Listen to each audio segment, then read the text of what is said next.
భువిలో చిరంజీవులుగా నిలిచిన 7 మహాత్ములు యుగయుగాలుగాను ధర్మరక్షణకు ప్రసిద్ధులు. ద్రోణపుత్రుడైన అశ్వత్థాముడు శివాంశుడై నిత్య పశ్చాత్తాపముతో యుగయుగాలుగాను విహరించుచున్నాడు. భక్తి దానశీలతలతో ప్రసిద్ధుడైన మహాబలిని వామనుడు పాతాళంలో నివాసమిచ్చెను. వేదవ్యాస మహర్షి వేదాల కర్త, మహాభారత రచయిత, జ్ఞానమునకు నిత్య దీప్తి.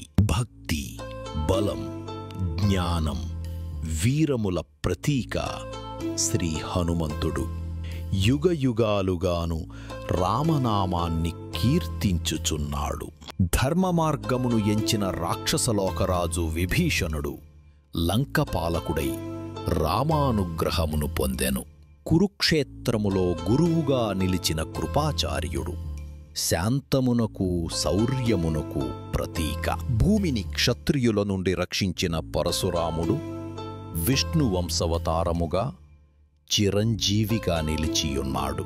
అశ్వత్థామ, బలి, వ్యాస, హనుమంత, విభీషణ, కృప, పరశురాములు ఈ సప్త చిరంజీవులు భూలోకమునకు శాంతి, ఆరోగ్యమును ప్రసాదించునుగాక.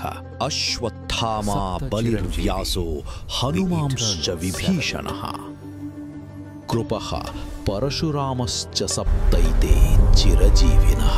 ఈ దివ్య కథ నచ్చినట్లయితే మరిన్ని భక్తి గాథల కోసం లైక్ చేయండి, సబ్స్క్రైబ్ చేయండి.